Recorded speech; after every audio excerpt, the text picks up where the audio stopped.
वर्धनम् उर्वारुकमिव बन्धनं मृत्योर्मुक्षीयमामृता। ॐ शान्ति शान्ति शान्ति। चलिए नमस्कार। तो घुटने के बारे में पहले तो ये समझिए कि घुटना मेन चार चीज़ें होती है घुटने में। कौन कौन सी होती है? हड्डी, स्नायु जिसको मसल्स कहते हैं, लिगामेंट और कार्टिलेज। ठीक है, चार चीज़ें होती हैं।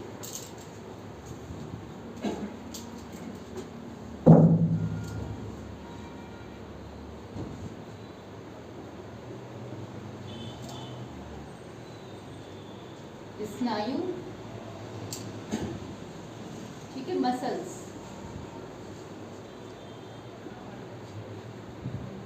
हड्डी,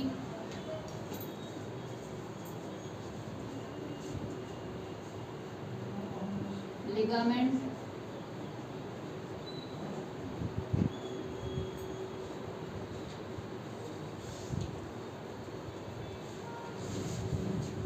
और कार्टिलेज।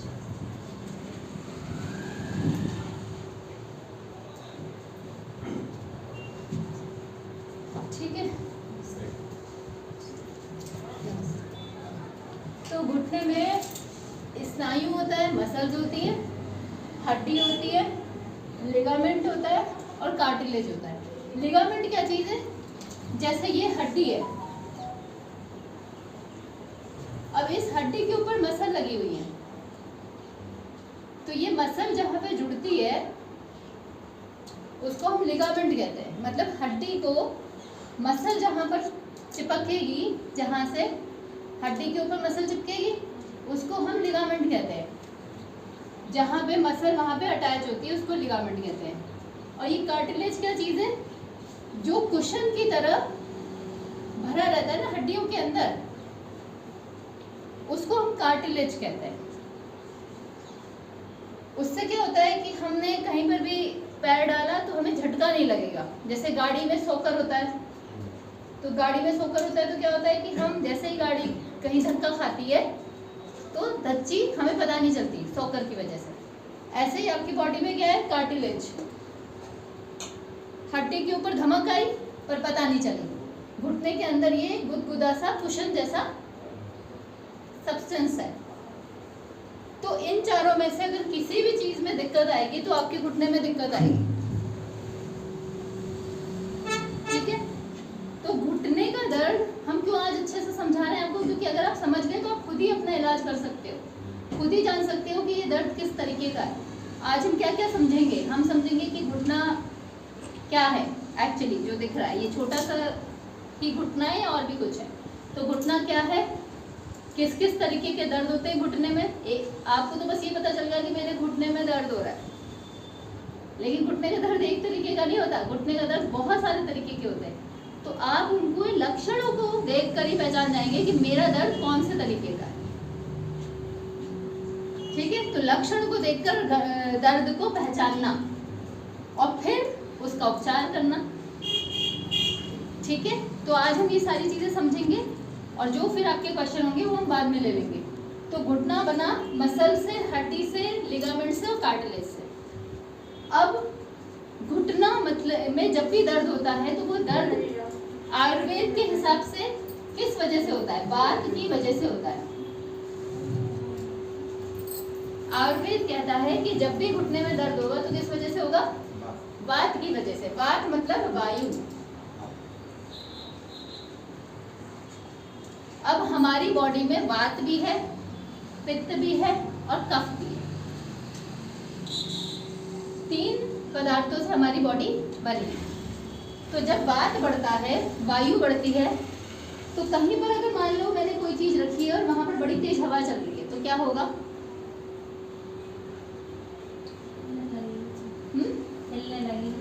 हिलने लगेगी। लेकिन अगर आपने कपड़े डाले हैं, वहाँ हवा चल रही है तो क्या हो जाएगा? सूख जाएंगे ना, सूख जाएंगे, ड्राई हो जाएंगे। आप कोई भी चीज कहीं फैलाओगे, वहाँ पे हवा तेज चल रही है तो धीरे धीरे वो चीज हवा क्या करेगी? उसको सुखाने लग जाएगी। तो अगर आपके शरीर में वायु बढ़ेगी तो क्या होगा? हड्डियां सूखने लगेंगी, कार्टिलेज सूखने लगेगा, आपके जितना लिगामेंट है, मसल्स हैं, सब में अकड़न आने लगेगी, सब टाइट होने लगेंगे। तो समझ रहे हो कि क्या होता है वायु बढ़ने से? वायु बढ़ने से सूखने लगते हैं घुटने। और जब कोई चीज सूखेगी तो क्या होगा? जैसे कोई लकड़ी है, वो जो है गीली है, आप उसको मोड़ोगे तो क्या होगा? टूटेगी नहीं, मुड़ जाएगी आराम से, लचक है उसमें। लेकिन जब वो सूख जाएगी और आप मोड़ोगे तो क्या होगा? खट टक से आपके हाथ में आ जाएगी। ठीक है, तो ऐसे ही घुटने का हाल है कि जब तक ठीक है तब तक लचक है, चल रहे हैं घुटने, लेकिन जैसे ही टाइट होने शुरू होंगे फिर क्या होगा? टक टक टक की आवाज शुरू होती है कि नहीं होती घुटनों में? Cut cut cut cut. इससे पता चल रहा है कि क्या बढ़ रही है? वायु। इससे पता चल रहा है कि आपके घुटने में क्या हो रहा है? वायु बढ़ रही है, टाइट हो रहे हैं आपके घुटने, सूख रहे हैं आपके घुटने। और फिर उससे क्या होगा? उससे उनमें घिसना शुरू कर देते हैं, क्योंकि ये सूखने लगेगा, कार्टिलेज जो कुशन है, कुशन सूखने लगेगा तो घुटने में फिर क्या होगा? हड्डियों में क्या होगा? रगड़ खानी शुरू कर देंगी हड्डियां। तो ये आया समझ में कि वायु बढ़ती है तो क्या होता है? तो इसलिए आयुर्वेद ने क्या कहा कि वायु के बढ़ने से घुटनों में दर्द होता है। यह है इसका प्रमुख कारण, मेन कॉज। लेकिन अब वायु बढ़ती है तो वायु कई प्रकार के दर्द पैदा करती है। जैसे देखिए, वायु के साथ एक होता है खाली वायु का दर्द, ठीक है, पहला नंबर। दूसरा नंबर, वायु के साथ मिल गया पित्त, एक कॉम्बिनेशन बना। फिर तीसरा नंबर, वायु के साथ मिल गया कफ, एक और प्रकार का दर्द बनेगा। चौथा कॉम्बिनेशन, वायु के साथ बहुत पित्त भी मिल गया और कफ भी मिल गया, तीनों मिल गए, एक और कॉम्बिनेशन बन गया। फिर वायु मिल गई और वायु के साथ बहुत सारे विषैले तत्व जुड़ गए।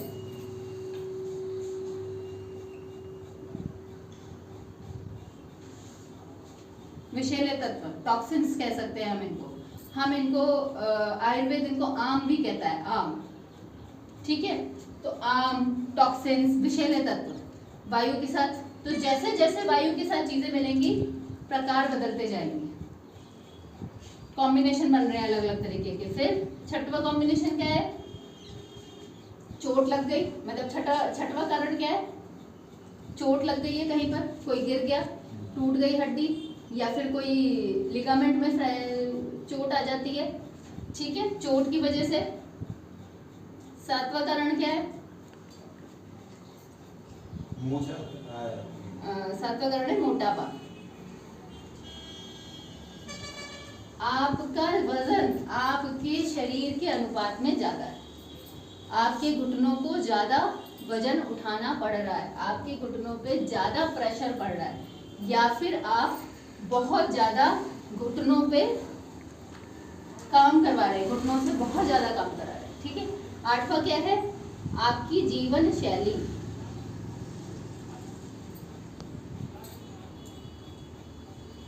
और नौवां क्या है? वात नहीं, बैक्टीरिया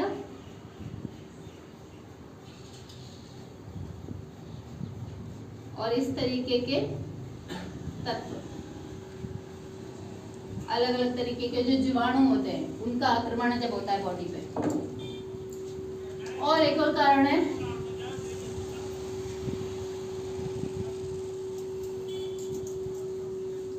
ये सब हम कारणों पे बात कर रहे हैं कि कैसे कैसे कैसे ये मसल्स, मतलब स्नायु का स्नायु तंत्र का कमजोर होना,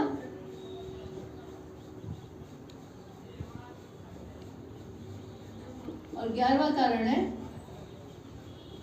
हड्डियों का कमजोर होना। ठीक है, तो घुटने के दर्द 11 कारणों से होते हैं। तो कितने प्रकार के घुटने के दर्द हो गए? 11 प्रकार के घुटनों के दर्द हो गए। इनके अलग अलग नाम है। हम नाम आपको इसलिए नहीं बताएंगे कि आप कंफ्यूज हो जाओगे और इतने सारे नामों को रटने की आपको जरूरत नहीं। आपको कारण जानने की जरूरत है, आपको लक्षण पहचानने की जरूरत है कि मेरा घुटने का दर्द कौन सा है। या कभी ये भी हो सकता है कि कुछ टाइम तक कोई सा हो, फिर कुछ टाइम तक कोई सा हो, फिर कोई सा, फिर कुछ टाइम तक कोई सा हो, क्योंकि इन 11 में से ही कोई कारण होगा, इसके अलावा दूसरा कारण नहीं होता। इनके डॉक्टर अलग अलग नाम बोलते हैं कि भाई ये तो ये है, ये तो ये है, ये तो ये है। अब इतने सारे नामों को मत जानिए, आप कारण जानिए। तो वायु बढ़ती क्यों है? हमने बताया आपको वायु क्यों बढ़ती है शरीर में। जैसे जैसे आपकी एज बढ़ती है तो वायु बॉडी में रहने लगती है। वो जैसे हम खेलना कम कर देते हैं, चलना कम कर देते हैं, काम करना कम कर देते हैं, हमारी जो मसल्स हैं वो वीक होने लगती हैं, हमारी हड्डियों में भी वायु रुकने लगती है, हमारी मसल्स में भी रुकने लगती है, विषैले तत्व हमारे शरीर के अंदर जमने लगते हैं, तो खून भी हमारा गाढ़ा होने लगता है, तो खून में जो वायु बहती है वो कम हो जाती है, वो निकलती नहीं है। तो बहुत सारे कारणों की वजह से वायु ट्रैप होने लगती है बॉडी में। वायु की निकासी जब प्रॉपर नहीं होती तो वायु जमती कहाँ पर है आपके शरीर में? जॉइंट्स में। ठीक है, तो जॉइंट्स में जाके ये वायु रुक जाती है और इसको हम फिर दर्द कहते हैं।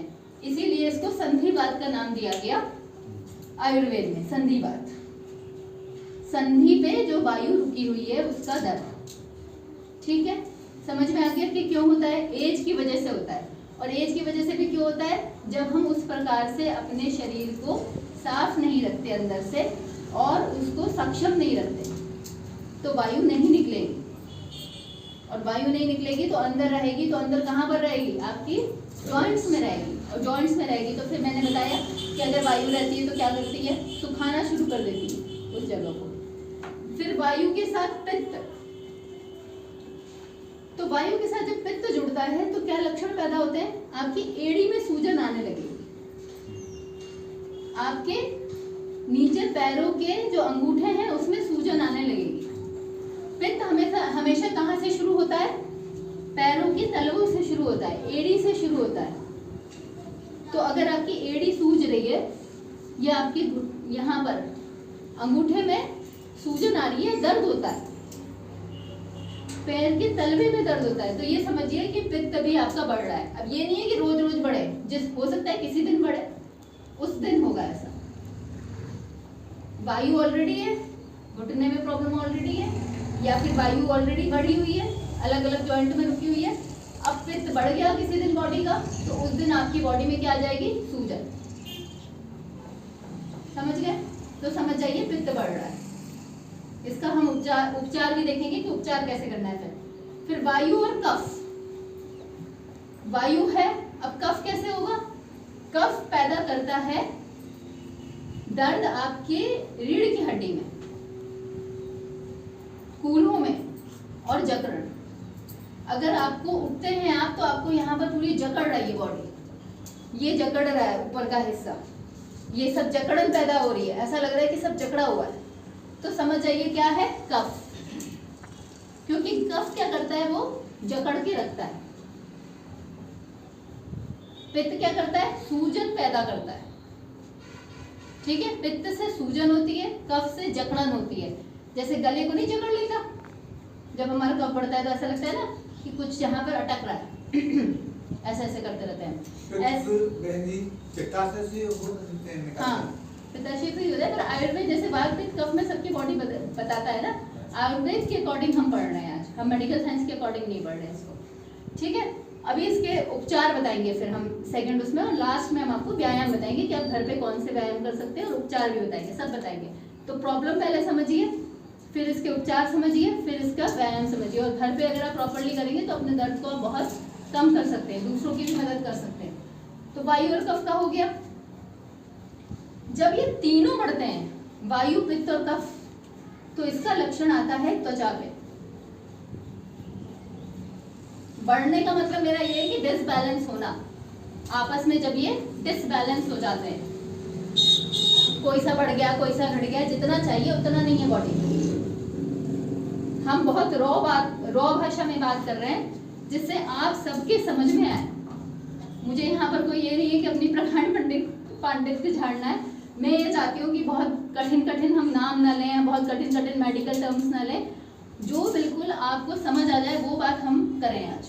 तो यहाँ पर क्या है कि वायु बढ़ी, पित्त बढ़ी, कफ बढ़ी, तो क्या होगा, दर्द के साथ त्वचा पे भी लक्षण आने लगेंगे। जैसे कैसे लक्षण आएंगे, खुजली, जलन, या फिर वो लाल लाल चकत्ते, किसी भी तरीके के। तो इस तरीके की अगर दिक्कत आ रही है घुटने के दर्द के साथ, तो समझ जाइए कि तीनों में त्रिदोष में प्रॉब्लम है, तीनों दोषों में प्रॉब्लम है। ठीक है। अब वायु में अगर विषैले तत्व बढ़ते हैं, आम जिसे हम कहते हैं, तो भी आपको इस तरीके की प्रॉब्लम होगी। इसमें क्या होता है, इसमें पूरी बॉडी में दर्द होता है विषैले तत्वों के बढ़ने से। अलग अलग जगह पर आपके दर्द होगा, जैसे कब घुटने में तो होगा, चलने में बहुत दिक्कत होगी। इसमें स्पेशली वायु और जो विषैले तत्व बढ़ते हैं तो चलने में बहुत आदमी को थकान होती है, बहुत दिक्कत होती है, और उसको हर जगह दर्द होगा, पूरी बॉडी में ऐसा लगेगा जैसे पूरा शरीर दर्द कर रहा है। क्योंकि वैसे जब घुटने में अकेले प्रॉब्लम है तो आपके शरीर में, पूरे शरीर में दर्द नहीं होगा, जॉइंट्स में होगा, लेकिन जब विषैले तत्व बढ़ेंगे तो पूरी बॉडी में दर्द होगा। इसका ये लक्षण है। अगर आपको लग रहा है ना कि पूरे शरीर दुख रहा है, तो समझ आइए आपका डाइजेशन ठीक नहीं है, आपकी पाचन शक्ति कमजोर है, आपका खाना जो है अधपचा रह जा रहा है, क्योंकि अधपचे खाने से ही विषैले तत्व बनते हैं बॉडी में, जो पूरे शरीर में फैल जाते हैं। ठीक है। फिर चोट तो आ गई किसी को कभी, तो वो तो उसका दुर्भाग्य है, उसके लिए उसको बस यही है कि फिर ध्यान रखना है उस जगह पे, उसको फ्रैक्चर आया है कभी बचपन में या कुछ है, तो कभी वो वाली चोट भी दर्द करती रहती है थोड़ी बहुत, लेकिन उसमें ज़्यादा दर्द नहीं होता, बस उसका फिर ध्यान रखना होता है। मोटापा, अगर आपका बॉडी वेट ज़्यादा है तो कम करना है। कैसे करना है, उसके उपाय ढूंढने हैं। देखिए कठिन होता है, एक बार बढ़ना आसान होता है, कम करना बहुत कठिन होता है, लेकिन करना पड़ेगा अगर हमें अपने घुटने स्वस्थ रखने हैं तो। जीवन शैली में क्या क्या चीजें आती हैं, ज्यादा देर खड़े होना, ज्यादा देर चलना, चलने के बाद सही से उसका रिलैक्स नहीं करना, रिलैक्सेशन जैसे हम सुबह सिखाते हैं। फिर उसके बाद आपने सीढ़ियाँ बहुत चढ़ी, फिर उसके बाद आप घुटने पे बहुत ज़्यादा जोर दे रहे हैं, गलत तरीके से अपने पैरों को रखते हैं, गलत तरीके से आप उचकते हैं, मतलब घुटने पे अगर वजन आपका गलत तरीके से आता है, आपकी बॉडी डिसबैलेंस हो जाती है बार बार, और किसी किसी का ये पैर ठीक नहीं पड़ता, नीचे टेढ़ा पड़ता है या टेढ़ा हो जाता है, क्योंकि एक एज के बाद बैलेंस कम हो जाता है बॉडी में। आप लोगों ने देखा होगा कुछ लोगों का जैसे सीधे नहीं चल पाते तो ऐसे लड़खड़ाते हैं पैर, तो वो लड़खड़ाने से भी किस पे वजन आ रहा है, घुटने पे। अगर आपका नीचे का पैर ठीक नहीं पड़ेगा या नीचे का फुट भी ठीक नहीं है, तो भी आपका पूरा वजन कहाँ आएगा, घुटने पे। तो घुटना टेढ़ा मेढ़ा बार बार जब होगा तो भी उसकी सिमेट्री बदल जाएगी और आपको दर्द होगा। फिर बैक्टीरिया और इस तरीके के जो वायरस, फंजाई, जो अलग अलग तरीके के तत्व हैं, उनसे भी घुटने का दर्द होता है। कैसे होता है कि आप बीमार हुए या बुखार आया, कोई बैक्टीरिया का आपके ऊपर रिएक्शन हुआ, तो जब आप उससे बॉडी उससे लड़ रही है, उससे लड़ने में विषैले तत्व बनेंगे बॉडी में, तो कभी कभी वो आके जॉइंट्स में भी रुक जाते हैं वो विषैले तत्व। लेकिन ये वाला दर्द क्या होता है कि 5-6 महीने में ठीक हो जाता है, 2-3 महीने में भी कई बार ठीक हो जाता है। क्योंकि बुखार का जैसे कई बार होता है ना, पता कैसे चलेगा कि आपको तुरंत कोई बीमारी हुई है और उस बीमारी के तुरंत बाद ही आपको 1-2 हफ्ते में ही घुटने का दर्द स्टार्ट हो गया, तो आप समझ जाइए कि ये मुझे उस बैक्टीरिया फंजाई के रिएक्शन की वजह से हुआ है। जैसे किसी को कई बार टाइफाइड आता है, किसी को कई बार, अभी बीच में एक बीमारी नहीं थी चिकनगुनिया, तो लोगों के जोड़ बड़े दर्द करते थे उसमें भी। तो मतलब वो क्या था, वो सामान्य घुटने का दर्द नहीं था, वो एक वायरस का, एक बैक्टीरिया का, एक इस तरीके के जो ये जीवाणु होते हैं, इस तरीके के जीवाणुओं का दर्द था। ठीक है। फिर मसल्स कमजोर होना, ये एक नॉर्मल प्रक्रिया है। धीरे धीरे जैसे जैसे आप एजिंग होती जाती है, आपकी मसल्स कमजोर होती जाती हैं।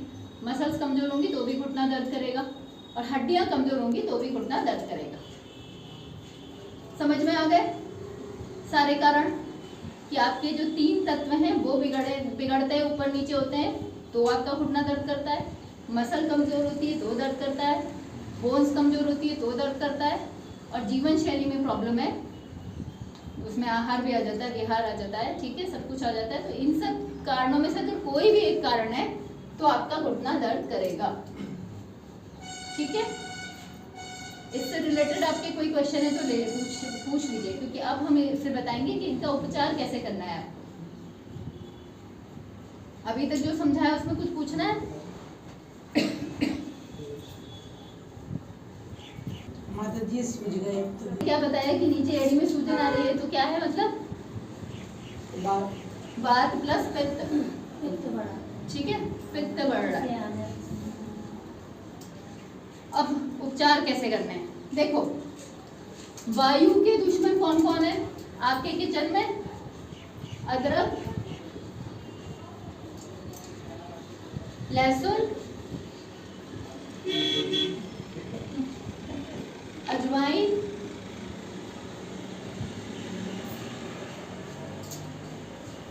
ठीक है, ये तीनों चीजें वायु के दुश्मन है।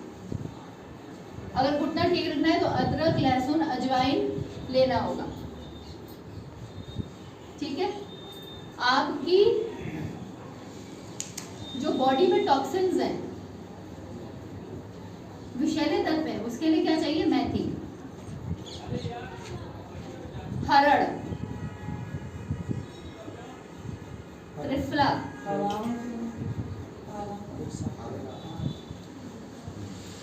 मेथी, हरड़, त्रिफला, इस तरीके की चीजें। हाँ, और इन सब के साथ और क्या चाहिए? हल्दी। सूजन जो आती है, सूजन को कम करने के लिए। और मैंने क्या बताया कि कार्टिलेज घिसने लगता है, सूखने लगता है। अगर आपके इंजन में, मोटर में आपको लुब्रिकेशन देना होता है तो क्या देते हो? जब मशीन चलाते हो, अपनी सिलाई मशीन चलाते हो, मिक्सी चलाते हो, इंजन चलाते हो, ऑयल लगाते हो ना, तो आपको क्या लेना होगा? घी, देसी गाय का घी। नहीं, कुछ भी काम नहीं करेगा। वो सारे तेल भी करेंगे अगर आपके पास कोल्ड प्रेस है। कोल्ड प्रेस ऑयल नहीं है आज हमारे पास। कोल्ड प्रेस ऑयल क्या होते हैं? जो कोल्हू से निकलते थे पहले, सरसों का हो, चाहे तिल का हो, चाहे मूंगफली का हो, लेकिन कौन सा तेल चाहिए? जो गर्म नहीं हुआ है, धीरे धीरे जो निकला है, बैलों से जैसे पहले निकाला जाता था। वो तिली का तेल होता है ना? हाँ, जो भी होता था, तिली का होता था, जो भी होता था। अब क्या है? अब निकलता है तेलों की मशीनों से। हाँ हाँ, पहले कोल से निकलता था। हाँ, तो वो मशीन में आपने डाला, मशीन में डालते ही उसका जो लुब्रिकेशन है वो तोड़ गया। अब वो तेल में कुछ बचा ही नहीं। आप कोल्हू के तेल को देखो और उस तेल को देखो, ऐसे छू के देखो, चिकनाहट में जमीन आसमान का डिफरेंस होगा। अगर आपने पहले यूज किया जिन लोगों ने, गरम हो जाता है। हाँ, और गरम हो जाता है, आप उसको छू ही नहीं सकते बहुत देर तक। तो अब इतना गरम तेल हो गया और उसमें चिकनाहट में बहुत फर्क होगा। जो पहले तेल होता था, बिल्कुल जो सरसों का तेल जो वैसे निकलता था पहले, बिल्कुल घी जैसा दिखता था। वो तेल चिपकने लगा, क्योंकि गरम हो गया तो चिपकने लगा। हाँ, वो अलग से उसमें, और जो गरम हो जाता है तेल, उसमें फैटी उसमें रेडिकल्स बन जाते हैं, फ्री रेडिकल्स।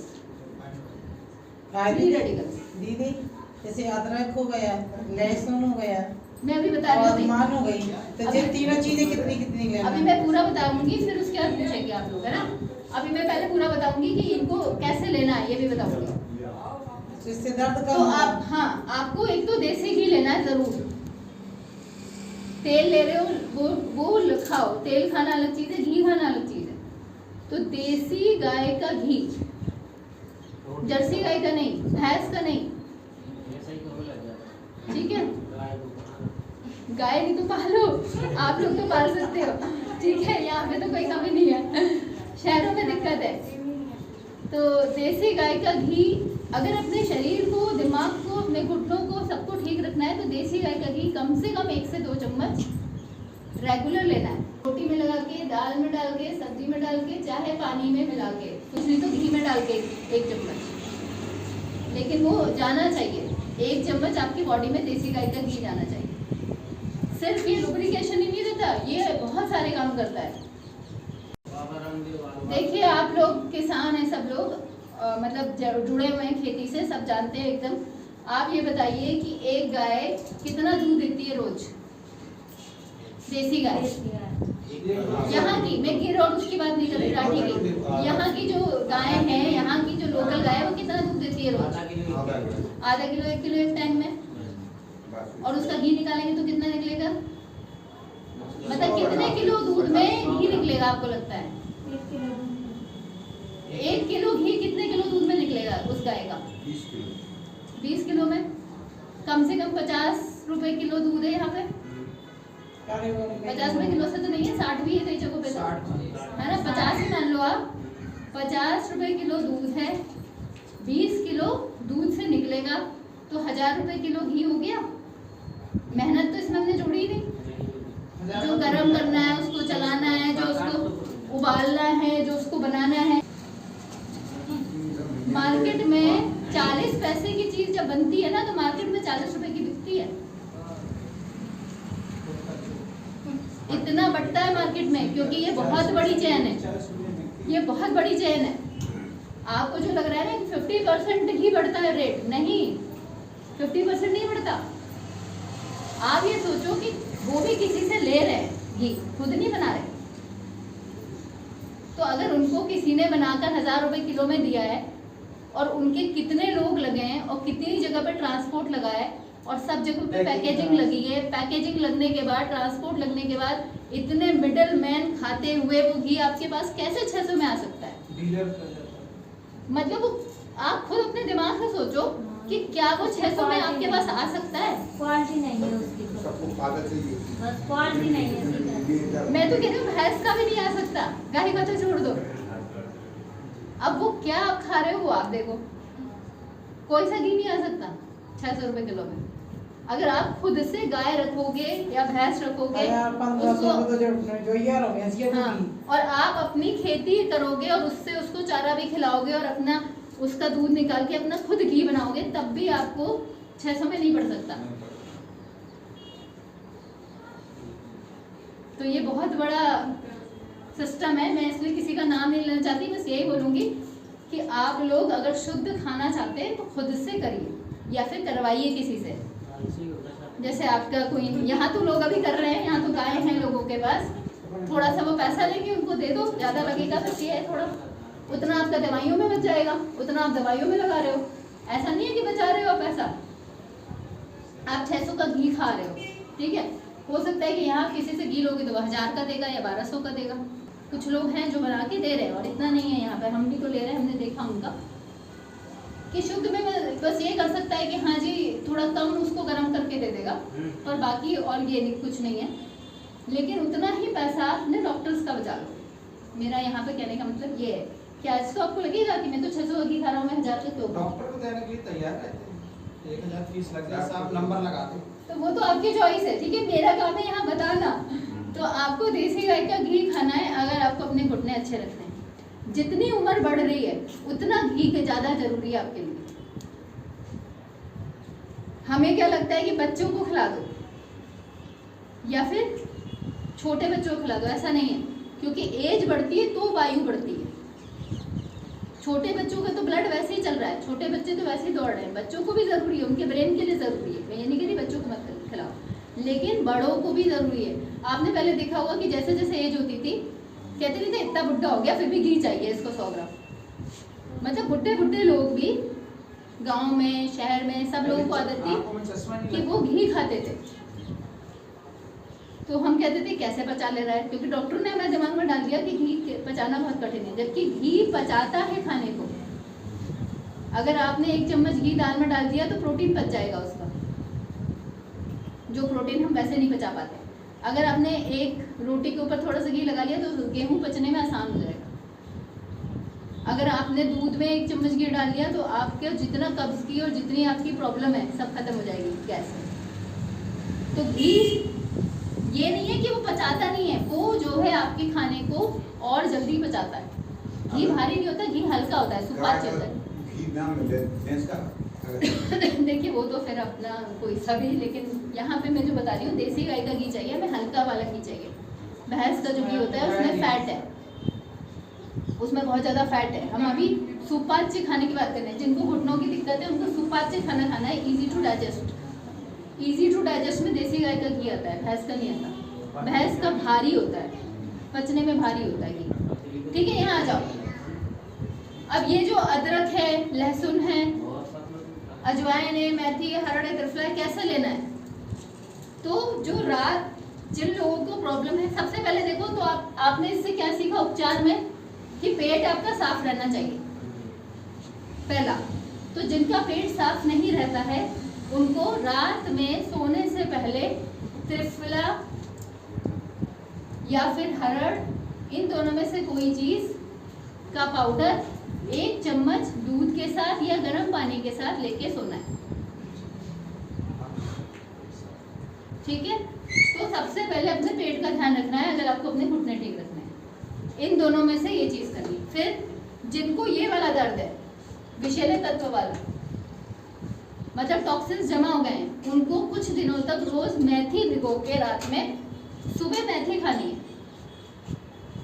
कच्ची, मतलब जो मेथी होती है उसको 1 चम्मच भिगो दीजिए और सुबह जो है उस मेथी को खा लीजिए चबा चबा के, ऊपर से पानी पी लीजिए, जो उसमें पानी भिगोया है वो भी पी लीजिए। बस 1 चम्मच है, आधा चम्मच, शुरू में आधे चम्मच से भी स्टार्ट कर सकते हैं। तो कुछ दिन मेथी खाने से आपके जितने पेट के विषैले तत्व हैं वो ठीक हो जाएंगे। अदरक, लहसुन तो हम यूज भी करते हैं इसमें अपने खाने में भी, पर जिनको बहुत ज़्यादा प्रॉब्लम है वायु की, उनको सुबह खाली पेट लहसुन लेना है।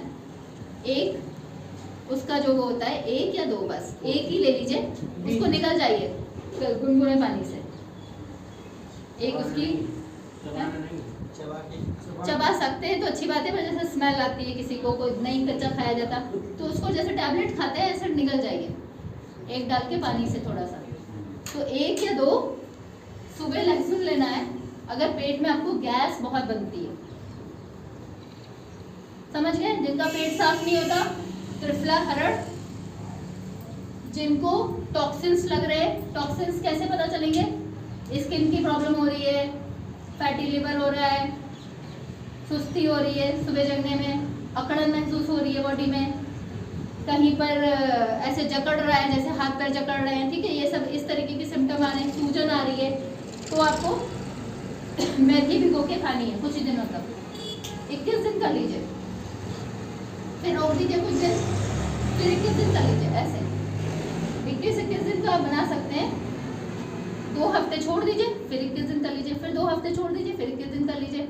कोई भी चीज़ कंटिन्यू नहीं करनी है। 21 डेज किया, 1-2 हफ्ते छोड़ दीजिए, फिर 21 डेज किया, फिर 1-2 हफ्ते छोड़ दीजिए, ठीक है। जिनको गैस बनती है उनको लहसुन लेना है सुबह, अजवाइन लेना है खाने के बाद, ठीक है। खाना खाने के बाद अजवाइन चबा के खा लिया, नहीं चबा के खाया जा रहा तो अदरक और अजवाइन थोड़ा सा गर्म पानी में डाल के चाय जैसे बना के पी लिया खाने के बाद में। तो जिन लोगों को अगर लहसुन नहीं खाया जा रहा तो अदरक और अजवाइन की चाय पीनी शुरू कर दो खाने के बाद में। आपने जब खाना खाया उसके बाद में आधा कप अजवाइन और अदरक को उबाल के, हमारे सूजी सुखा खाएं, बताओ आप हमारे बता तो रही हूँ। ये जो चीजें बता रही हूँ सारा करिए। मेथी खाइए, रात में त्रिफला खाइए, हमें अदरक गैस मसाला- की नहीं है दिक्कत, हमारा पेट हाँ तो अपने आप देखिए क्या क्या आपको है। सूजा के लिए होता है। और हल्दी, दूध में हल्दी डाल के लीजिए, अच्छा ठीक है। जिनको सूजन आ रही है हल्दी लेना है, अदरक नहीं लेना है सूजन वालों को, ठीक है। सूजन क्यों आती है? जिस सब दर्द का हाँ। दीदी जानना बहुत है। ठीक है। और सूजन और तो पित्त, चल पाते हैं। पित्त अगर बढ़ रहा है, पित्त, तो पित्त बढ़ने में आपको क्या चाहिए? नींबू,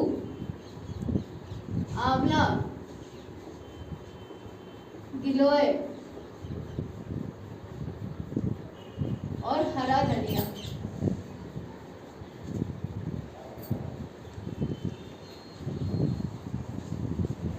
ये आपके लिए है, आपका पित्त बढ़ रहा है तो इनमें से कोई सा भी काढ़ा बना के पियो। काय तो बताओ आप। नींबू, आंवला, जो आपके पास हो। मैं क्या जैसे बताऊं? खट्टी चीज खा लेते तब तो और दर्द होने लगता दीदी। खट्टी चीज नहीं खानी, खट्टी हाँ। चीजें मना है। हाँ। छाछ नहीं पीनी, दही नहीं खाना, हाँ। अमचूर नहीं लेना, आमी नहीं लेना, सारी खट्टी चीजें मना है, ठीक है। वो मैं बाद में बताऊंगी क्या प्रिकॉशंस है। मैं नींबू अपने दिमाग से निकाल दीजिए, नींबू खट्टा नहीं होता है, अच्छा आंवला खट्टा नहीं होता है, वो टेस्ट में खट्टा होता है, लेकिन ये दोनों अल्कलाइन है, ठीक है। खट्टा मतलब एसिडिक, और जो हम अल्कलाइन फूड होते हैं उनको हम खट्टा नहीं मानते। नींबू पेट में जाके अल्कलाइन हो जाता है, आंवला पेट में जाके अल्कलाइन हो जाता है। अल्कलाइन मतलब कि एसिडिक नहीं होता, क्षारीय हो जाता है। हाँ, तो विषैले तत्व, इसलिए मैंने कहा कि जिनका पित्त बढ़ रहा है उनको नींबू और आंवला लेना है, क्योंकि पित्त बढ़ने का मतलब है एसिड बढ़ना। कैसे लेना है? कौन सा है? सुबह पानी में आधा नींबू निचोड़ के पी लो, या फिर आंवला का शरबत बना के पी लो, या आंवले का चूरन है, आधा चम्मच चूरन ले लो गर्म गुनगुने पानी से। अगर त्रिफला ले रहे हैं तो आंवला अलग से लेने की जरूरत नहीं है, रात में त्रिफला ले लो। आंवला होता है त्रिफला में तो तीनों चीजें होती हैं। गिलोय कहीं मिल गई, गिलोय चाय की तरह शाम को पी ली। हरा धनिया उबाल के पी लिया पानी में, या ऐसे पीस के पी लिया हरा धनिया। ये सारे जो चीजें हैं ये सब आप लिख लो या फिर फोटो खींच ले जाओ। इन सब चीजों को लेना है, जो जो मिल जाए। देखो मैंने आज कह दिया कि यही लेना है तो काम नहीं चलेगा आपका, किसी दिन मिलेगा किसी दिन नहीं मिलेगा। तो आपको ये पता चल गया कि ये चीजें मुझे किसी ना किसी तरीके से रोज लेनी है। जैसे मुझे अजवाइन लेनी है, मुझे आंवला लेना है, मुझे हरा धनिया लेना है, मुझे गिलोय लेना है, मुझे हल्दी लेनी है, तो किसी न किसी बहाने से ले लो। अच्छा, खाने में भी हम तो हल्दी लेते हैं, आप कहोगे वो हमें नहीं लगेगी। गिलोय का उपयोग कैसे करना? पानी में उबाल के उस पानी को पी लीजिए चाय की तरह, जैसे शाम को पी लिया। गिलोय कहाँ मिला दीदी? गिलोय तो पेट के ऊपर है। गवर्नमेंट आपको पहचान हो अच्छा, जाएगी। गवर्नमेंट? फीवर बढ़ करके पेट के ऊपर। नहीं वो तो हमारे तो चला था परमानेंट। हाँ, तो बस गिलोय उसके तोड़िए। अच्छा आप लोग उसको हमारे गवर्नमेंट। हाँ, तो मत्ता तोड़िए, या फिर वो जानती है, वो दूसरा नाम है शायद कुछ, गवर्नमेंट ठीक है। तो ये चीजें हो गई, ठीक है। ये सारी चीजें हो गई जो आपको किसी न किसी बहाने से लेनी है। समरी कर लेते हैं। इसकी समरी क्या है? पेट साफ रखना है, गैस बनने नहीं देना है। अगर गैस बन रही है तो गैस का उपचार करना है। उसका उपचार क्या है कि खाना जब भी खाना है तो खाने के बाद में कुछ ड्रिंक पियो, अदरक अजवाइन का, जैसे चाय हो गई, या फिर कोई इस तरीके की हरा धनिया या गिलोय ये चीज़ें हो गई, या अजवाइन की फंकी हो गई। गुड़ का पानी पी सकते हैं, थोड़ा सा गुड़ का टुकड़ा खा सकते हैं। ये सब चीज़ें आपके लिए अच्छी है। हम क्या करें यूज, हमें बताओ। और क्या बता रहे हैं इतनी देर से? हम तो बता रही हैं आप। मतलब मैं आपको स्पेशली ये लिख कर दूं कि आपको ये करना है। जो तो मालूम है मगर सारी चीज तो है अपने उसमें हिसाब से। बना रहे जब भी। नहीं सूजन भी है। देखो बोलो मत, हाँ। सुनो। हाँ। जब आप सुनोगे ना तो ज्यादा समझोगे। ये सारी चीजें आप लोगों के लिए है। जिसको घुटने में दर्द है उन सब के लिए है। मैं अब अलग से बोलूंगी देखो आपको ये करना है, आपको, आप कर नहीं पाओगे। आप क्या कर सकते हो वो आपको ढूंढना पड़ेगा, क्योंकि कोई कहेगा कि भाई मुझे तो ये चीज पसंद नहीं है, मैं नहीं लूंगा। या लूंगी। कोई कहेगा मेरे पास तो है ही नहीं। अरे आपके पास जो है बोलो, जो आप ले सकते हो बोलो। ये इतनी बड़ी मैंने लिस्ट बनाई है यहाँ पे, ज़्यादा बड़ी भी नहीं है। हाँ, और ये बनाइए ऊपर। बस इनको एक जगह पे पर्चे पे लिख के अपने घर में रख लो। इनमें से कुछ चीजें रेगुलर लेते रहो। जब सुबह उठते हो, ठीक है, जब सुबह उठते हो तो इनमें से किसी चीज का पानी ले लो। गर्म पानी के साथ कोई ना कोई चीज की फंकी ले लो, चाहे उबाल के उसका काढ़ा बना के पी लो। ठीक है, ये जितनी चीजें यहाँ लिखी है और यहाँ लिखी है, इनमें से जो भी चीज आपके घर में है उसको एक तो आपको सुबह पी लेना है। ठीक है, फिर आप 2 बार खाना खाते हो या 3 बार खाना खाते हो तो कम से कम 2 बार आप खाने के बाद में एक कोई सा काढ़ा ले लो, जिसमें आप क्या ले सकते हो, अदरक का काढ़ा ले सकते हो, आप अजवाइन का ले सकते हो, आप गुड़ का पानी पी सकते हो गर्म थोड़ा सा, मतलब कोई भी ऐसी चीज जो आपके खाने को पचाए। ठीक है, फिर तीसरा, एक शाम को जो आप चाय पीते हो उसमें कोई सा काढ़ा पी लो।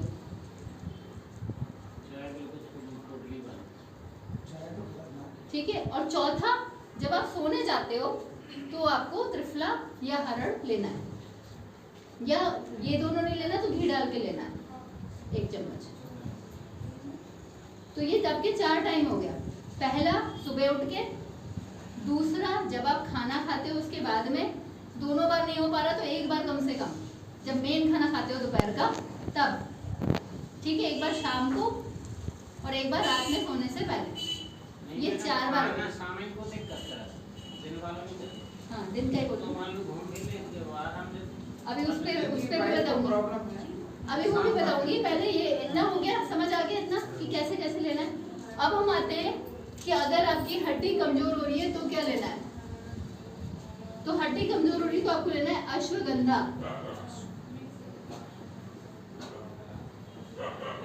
और तिल। ठीक है, कैल्शियम देगा ये। अश्वगंधा जड़ी बूटी आती है, आप उसको कूट के खुद भी पाउडर बना सकते हो, और नहीं तो इसका बना बनाया पाउडर भी मिलता है बाजार में। आधा चम्मच पाउडर गर्म दूध के साथ पीना है या खाना है। अगर आपकी हड्डियों में कमजोरी है, कैल्शियम कम है तो अश्वगंधा या फिर तिल को भी पीस के रख सकते हो, उसका भी आधा चम्मच या 1 चम्मच चबा के खा लो। तो अश्वगंधा और तिल को स्विच करते रहो, जैसे 10 दिन ये खा लिया, 10 दिन ये खा लिया, स्विच करते रहो दोनों को। इन दोनों को खाते रहो, कैल्शियम की आपूर्ति होती रहेगी। और साथ में विटामिन डी के लिए क्या करना है, 10 मिनट सुबह सूरज में जाके बैठना है, सुबह वाले सूरज में, सनराइज पे। जब सूरज आता है सुबह, तब जो 10 मिनट्स का टाइम है वो उस मतलब सन बैथिंग करनी है, मतलब सूरज में नहाना है, लाल किरणों में सूरज के। आप अनुलोम विलोम कर सकते हो उस समय पे, प्राणायाम कर सकते हो कोई सा भी, और नहीं तो सिंपल भी बस ऐसे ही बैठ सकते हो सूरज में। तो ये विटामिन डी और कैल्शियम की पूर्ति हो जाएगी, तो आपकी बोन्स कमजोर नहीं रहेगी, बोन्स ठीक हो जाएगी। ठीक है, बोन्स के लिए हो गया। मसल कैसे ठीक होती है,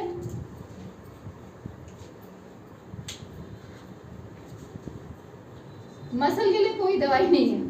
मसल ठीक करने के लिए एक ही दवाई है, वो है व्यायाम। तो हम आपको कुछ एक्सरसाइजेस अभी बताएंगे, वो करना है।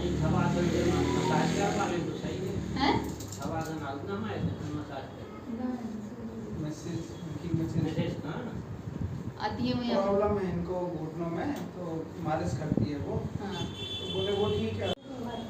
ठीक है, वो मैं बता दूंगी अभी आपको। तो मसल्स की अभी हम एक्सरसाइज सीखेंगे। मसल्स के लिए कोई दवाई नहीं है, मसल्स के लिए एक्सरसाइज करनी होती है। अब इसके बाद ये जो है आपका मोटापा, वेट लॉस करना है अपने आप ही। कैसे कर, वेट लॉस का मेन नियम क्या है, सूर्यास्त के बाद खाना नहीं खाना है। अपने आप वेट लॉस हो जाएगा। जो आपका खाना है वो आपको 6 बजे तक 7 बजे तक खा लेना है। 6, अभी तो 7 बजे के बाद होता है अंधेरा, 6 बजे तक आप अपना खाना खा लो। आपको बहुत अजीब लगेगा, लेकिन ये स्वस्थ रहने की बहुत बड़ी चाबी है, बहुत बड़ी चाबी है। 10 में मात्रा हो रहा है 2 बजे तक खाना देखिए मुझे भी पता है कि ये बहुत मुश्किल है, वो एक आध दिन का बोल रहा है कि एक आध दिन हो सकता है। ये बहुत मुश्किल है, पर आप अगर सोच लेंगे, धीरे धीरे कोशिश करेंगे तो हो जाएगा। इसमें आपको क्या करना है कि आप जल्दी सो जाएंगे रात में, तो सुबह जल्दी उठेंगे। जल्दी उठेंगे तो पहले आपका जो खाना होता है 11-12 बजे, वो सुबह हो जाएगा 7-8 बजे, 9 बजे।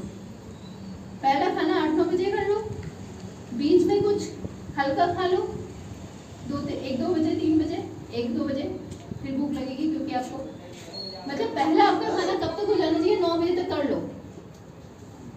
दूसरा खाना आपका 12 से 1 बजे कुछ हल्का खा लो। जैसे हल्के में क्या होता है, चने खा लिए जो भुने हुए आते हैं, फल खा लिए, कुछ हमने कोई लड्डू खा लिया एक आध। जिनको डायबिटीज है उनको नहीं खाना, पर जिनको नहीं है वो खा सकते हैं। मतलब कोई भी न्यूट्रिशन की चीज़ थोड़ा बहुत हमने हल्का कुछ ले लिया, और फिर हमने एक खाना खा लिया 5 से 6 के बीच में। तो 2 बार हमें अपनी पूरी मील खानी है, एक बार हमको कुछ हल्का खाना है बीच में, जो भी आपके घर में अवेलेबल है। कुछ भुना हुआ, मुरमुरे होते हैं, चिवड़ा वगैरह, इस तरीके की चीज़ें जो खा सकते हैं। सत्तू है आजकल, सत्तू खाओ, फल आते रहते हैं कुछ ना कुछ इस तरीके के। गरजो खाओ। 9 बजे फिर भूख लगे शुरू में लगेगी 2-3 दिन लगेगी, फिर नहीं लगेगी। 9 बजे से, क्योंकि सो जाना है। जो सोते 12 बजे उनको लगेगी 9 बजे। 12 बजे नहीं सोना है, 9 से 10 के बीच में सो जाना है अगर आपको स्वस्थ रहना है।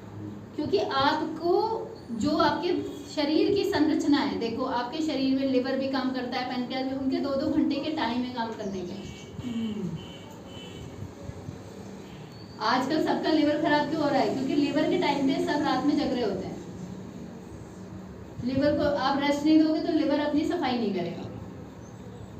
9 बजे नहीं तो लास्ट टू लास्ट 10 बजे, 10 के बाद जो जग रहा है उसका लिवर फैटी होगा ही। 10 बजे खाने खा रहा है कोई, सोने का तो नाम। जबकि सोना क्यों जरूरी 9-10 बजे तक, क्योंकि लिवर अपनी सफाई करेगा, पैनक्रियाज अपनी सफाई करेगा, सब एक एक करके अपनी सफाई करने का टाइम है ना उनका। और फिर 3 बजे आपको 3 से 4 बजे आपकी अपने आप आँख खुल जाएगी अगर आप 9-10 बजे सो जाओगे तो वो टाइम है आपके लंग्स का, हार्ट्स का। उस समय प्राणायाम करो, योगासन करो, जाओ, क्योंकि अपने आप ही 4 बजे जाओगे तो 5-6 बजे अपना एक्टिव हो जाओगे। भूख लगने लगेगी, फिर जब जो व्यक्ति 4 बजे 3 बजे उठता है तो उसको 8-9 बजे भूख लगेगी, उसका तो आधा दिन हो गया ना, तब तक 6-7 घंटे हो गए। तो अपने आप रूटीन बनेगा। 2-3 दिन दिक्कत होगी, क्योंकि सालों से आप दूसरे रूटीन पे आ गए। 3 दिन से 1 हफ्ते तक दिक्कत होगी, 1 हफ्ते बाद आपको खुद ही ऐसा लगेगा कि यही बेस्ट रूटीन है। मैं ये नहीं कह रही कि एकदम कल से हो जाएगा, धीरे धीरे कोशिश करो। 1 हफ्ते भी कर लिया ना, आप देखना आपको फिर आदत पड़ जाएगी। पर स्वस्थ रहने का रूटीन यही है।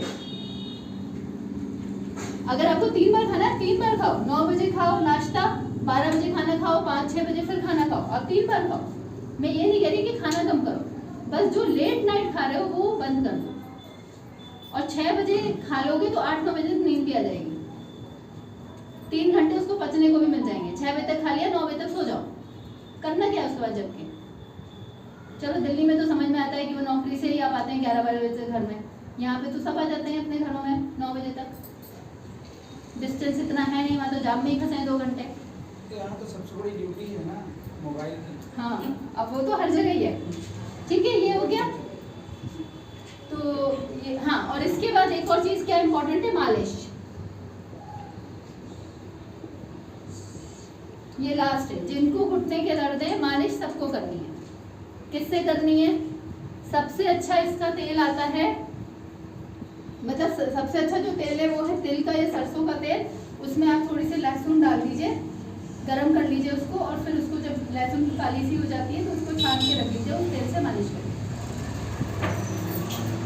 या फिर एक महानारायण तेल आता है, अगर खरीद के करना है तो आप महानारायण तेल से भी कर सकते हैं। मालिश कैसे करनी है? तेल लगाना है और उसके ऊपर गर्म पानी की थैली से सिकाई करनी है।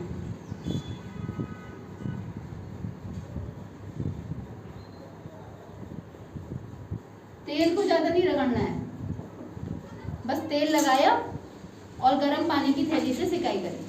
गर्म पानी भर लेते हैं ना, वो जो एक आता है बैग जैसा तेल को सिकाई करने का, हाँ, और फिर उसके ऊपर ऐसे ऐसे करके उसको सिकाई करते रहे, आगे पीछे दोनों तरफ, तो आपका पूरा ये सिकाई हो जाएगी। बस ये है। इसके बाद अब हम आपको 3-4 एक्सरसाइजेस बता देते हैं जो करनी है। अब पूछिए, इससे रिलेटेड कोई क्वेश्चन है तो पूछिए। विटामिन डी और कैल्शियम की कमी के लिए ये खाना है। वायु और इन चीज़ों को कंट्रोल करने के लिए इस तरीके के काढ़े और ये वाला पूरा रूटीन बनाना है। और अपनी डाइट को ठीक करना है, कैसे कैसे खाना खाना है, ये चीज़ें ठीक करनी है। और जो लोग बहुत देर खड़े रहते हैं या बहुत देर चलते हैं, उसमें कमी करनी है। किचन में बैठने की व्यवस्था बनाओ, जैसे पहले होता था। बैठ के खाना बनाओ, बैठ के चीज़ें करो। और बहुत देर खड़े मत रहो। बहुत ज़्यादा अगर चल लिए हो तो उसके बाद पैरों की स्ट्रेचिंग करो। ये नहीं है कि चल लिए फिर एकदम बैठ गए। पैरों को फिर स्ट्रेच करो, जैसे हम सिखाते हैं सुबह स्ट्रेचिंग करनी। हमेशा जब भी अगर आधा घंटे कहीं से चल के आए हो, जैसे चल के आइए, तो स्ट्रेचिंग करनी चाहिए आप पैरों की। हमेशा 2 मिनट 3 मिनट स्ट्रेचिंग करो, फिर बैठो। बैठ के भी निकल जाए, स्ट्रेचिंग करो, और पैरों की स्ट्रेचिंग करो। ये नहीं कि सीधे हम आए। ये वैसे ही है जैसे आपकी गाड़ी एकदम चल रही है और आपने एकदम ब्रेक लगा दिया। तो गाड़ी जैसे 3rd गियर पे गई तो फिर 1st गियर पे लाए, फिर हम धीरे धीरे ही ब्रेक लगेगा, वो अपनी गति से ही ब्रेक लगाएगी। ऐसे ही शरीर में है कि आपने चल लिए, चलने के बाद एकदम आप बैठ गए। कई लोग तो पानी और पी लिया, एकदम थक के फिर एकदम लगता है अरे लाओ 1 गिलास पानी दे दो, फिर पी लिया, तो वो बिल्कुल ही उटपटांग हो गया सब। बॉडी जीरो हो जाती है। आपने जो चल लिए, आधा घंटा आपने व्यायाम कर लिया, अगर चल लिए, उसके बाद फिर 5 मिनट स्ट्रेच करो बॉडी को, बैठ के रिलैक्स हो करो, फिर उसके बाद पियो। तो ये जीवन शैली में चीज़ें अपनानी है, ये सब चीज़ें करनी है। और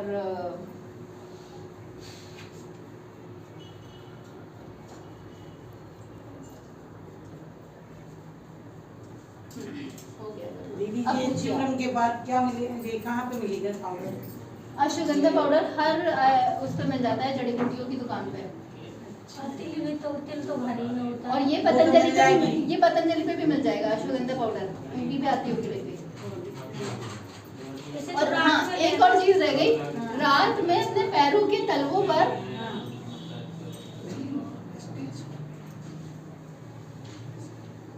पैरों के तलवों की मालिश, सरसों के तेल से, तिल के तेल से, ये भी बहुत जरूरी है। मतलब सोने से पहले क्या क्या रूटीन हो गया, कौन बताएगा मुझे? सोने से पहले क्या रूटीन हो गया आपका? सोने से पहले तो टाइम से खाना खाना है। वो तो 2-3 घंटे पहले खाना है। हाँ, देखिए, खाना खाने के बाद 3 घंटे का गैप चाहिए सोने में। 2 घंटे मिनिमम है। 10 बजे खाओगे तो 12 बजे 1 बजे सोना चाहिए। हाँ, तो वही टाइम है। अगर कोई 10 बजे खाते के 10:30 सो जाता है तो समझ लो बस हो गया काम। जिसका पेट खराब रहता हो तो हर या त्रिफला का गर्म। हाँ, तो हर या त्रिफला का चूरा, नहीं होता जिसका। और नहीं या मतलब रात में पैरों के तलवों की मालिश। अगर घुटनों में भी दर्द रहता है तो घुटनों की भी कर सकते हैं, पर घुटनों की वैसे मालिश का बेस्ट समय होता है शाम का, जब आपका दर्द बढ़ना शुरू होता है। ठीक है, जैसे ही सनसेट होना शुरू होता है, जिन लोगों को दर्द की प्रॉब्लम है, आप देखिए उस समय दर्द आता है उठ के, और रात में फिर वो बढ़ना शुरू होता है। तो जिस समय दर्द की स्टार्टिंग होती है शाम के समय, उस समय मालिश कर ले अगर, तो वो वहीं रुक जाएगा, और नहीं तो रात में तो बढ़ेगा। तो ये रात का रूटीन है, सुबह जगने का बता दिया, बीच का पूरा बता दिया। पूरी जीवन शैली को जैसे ही आप ठीक करते हैं, आपके घुटनों की दर्द की समस्या कम हो जाएगी। जब व्यायाम इनको बता देती हूँ, उसके बाद मसल हो गई थाई मसल, फिर नीचे वाली मसल पैर की, ठीक है। तो ये और ये जो आपका घुटने का ये गैप है, ये हो गया। इसके पीछे एक मसल होती है यहाँ पे, तो ऐसे करके ये आपका पैर है, ये और ये तो हम क्या करते हैं, पैरों को बहुत कम ही पीछे यूज करते हैं। मतलब जैसे आपके पैर आगे तो बार बार ऐसे जाते हैं, जब आप चलते हो तो ऐसे ऐसे, ये आपके पैरों का मूवमेंट रहता है। मतलब बार बार आपके घुटने किधर जा रहे हैं, एक ही डायरेक्शन में जा रहे हैं। हाँ इस साइड। अब आपके घुटने तो, आपके पैर तो ऐसे भी जा सकते हैं, पर हम कितनी बार ऊपर उठाते हैं, उठाते हैं नहीं उठाते। तो हमारे घुटनों को हम कभी भी लैटरल मूवमेंट नहीं देते। तो जो मसल हमारी साइड मूवमेंट वाली है वो वीक हो जाएगी, वो यूज नहीं हो रही। फिर जो मसल हमारी इसको, अब कितने हम अपने पैरों को कभी पीछे उठाते हैं, बहुत कम, जरूरत ही नहीं पड़ती। सीढ़ी चढ़ते हैं आगे से, पैदल चलते हैं आगे से, पैर आगे तो कई बार उठाते हैं, पीछे उठाते हैं नहीं। तो आपकी मसल पीछे नहीं जा रही, ये वाली मसल भी पीछे नहीं जा रही और ये वाली मसल भी पीछे नहीं जा रही। मतलब आप घुटने आगे तो मुड़ते हो जब लेटते भी हो तो, लेकिन ऐसे पीछे करके उठाते हो ऊपर थाई को नहीं उठाते। तो ये जो थाई की ये वाली मसल है, ये कभी ऊपर नहीं उठती। तो हमारी घुटने को चारों तरफ से मसल्स ने पकड़ रखा है। अगर कोई सी मसल टाइट हो जाएगी, कोई सी मसल लूज हो जाएगी, तो घुटना क्या होगा, डिसबैलेंस। तो वही होता है। इसलिए हमको एक्सरसाइज में क्या करना है, सारी मसल्स का करना है। तो पहली एक्सरसाइज तो यही है कि पैर को ऊपर उठाना है, उठाओ नहीं, एक एक करके करो पहले, हाँ, और ऊपर उठाओ, हाँ, 1, ऐसे नीचे उठाओ इसको बार बार, हाँ, ऐसे करके, झटके से नहीं, ऐसे ऊपर नीचे, धीरे धीरे, स्लो स्लो, ऊपर नीचे पूरा और ऊपर, ये थाई उठना चाहिए, हाँ, चेयर पकड़ लो, थाई उठा के ऊपर नीचे करना है। इधर आ रहा है ना जो थाई पे, तो सीधे बैठो, एक तो सीधे बैठ के और इसको ऊपर नीचे, हाँ, सीधे बैठो करके, हाँ, ऊपर नीचे, ऊपर नीचे। तो ये वाला कम से कम 10-10 बार दोनों पैर से करना है, थाई मसल का यूज। दूसरा क्या हो गया, फिर ले लो एक योगा मैट, फिर लेटना है नीचे, पैर को ऊपर नीचे करना है साइड में, ठीक है, सीधे खड़े हो, स्ट्रेट दीवार में, और पास चले जाओ दीवार, हाँ, मतलब दीवार का सपोर्ट रखो और पैर अप डाउन करो, हाँ, 1, 2 ऐसे करके, ठीक है। साइड मसल हो गई, ऊपर वाला हो गया, फिर बैठो नीचे,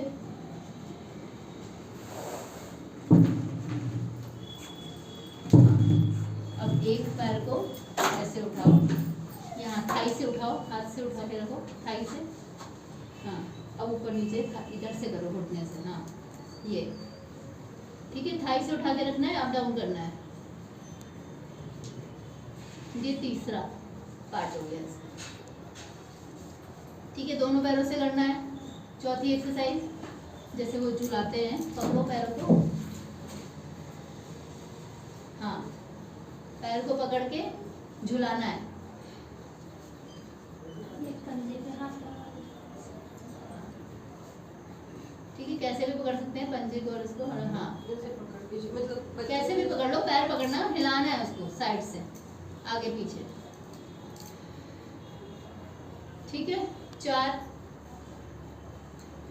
इसके बाद लेट जाओ, पेट के बल, नीचे सपोर्ट देना है जांघों को और दोनों पैरों को ऊपर उठाना है, ये है, हाँ, शलभासन, ठीक है। जिनसे दोनों नहीं उठेंगे वो एक एक पैर को उठाएंगे, एक को उठाएंगे 10 बार, ऊपर नीचे करेंगे, फिर दूसरे को उठाएंगे, ऊपर नीचे करेंगे, ठीक है। और ऐसे ही आगे से करेंगे, कमर की बल आना, अब करो 45 डिग्री को उठाओ एक पैर, हाँ, बस, फिर नीचे ऐसे ऊपर नीचे करना है पैरों को सीधे, ठीक है। तो ये कुछ आसन है, इनको करने से घुटनों के दर्द में बहुत आराम मिलेगा, सारी मसल्स आपकी सही हो जाएंगी। और दोनों पैरों से करना है, पहली वाला दीदी, हाँ, फिर खड़े होके साइड में उठाना है, फिर लेट के पीछे उठाना है, फिर ऐसे लेट के भी ऊपर उठाना है, ये हो गया। इसके बाद सामने एक चेयर रख लो और दीवार पे सट लो और फिर धीरे धीरे नीचे जाओ जितना जा सकते हो। ऐसे चेयर ऐसे करना है जैसे चेयर पे बैठे और फिर इस चेयर के सहारे से उठ गए। इससे भी आपके घुटने मजबूत बनेंगे और आपके हैमस्ट्रिंग चेयर के साथ ऐसे जितना जा सकते हैं बस उतना ही, ठीक है। और ताड़ासन, दोनों हाथों को ऊपर करके खींचना है बॉडी को, ताड़ासन। बस ठीक है, ये इतनी एक्सरसाइज रोज करनी है। और जब टहल के आते हो तो स्ट्रेचिंग करनी है। कैसे करनी है स्ट्रेचिंग? टहल के आए हो, पैरों को घुमाओ, ऐसे ऐसे ऐसे घुमाया, ऐसे घुमाया दोनों पैरों को,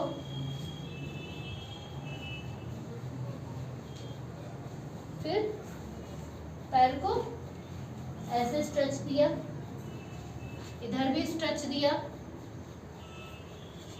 ऊपर स्ट्रेच दिया जैसे अभी किया ना ताड़ासन, और दोनों पैरों को जितना खोल सकते हो उतना खोल के भी स्ट्रेच दिया। ऐसे कुछ स्ट्रेचिंग करनी है।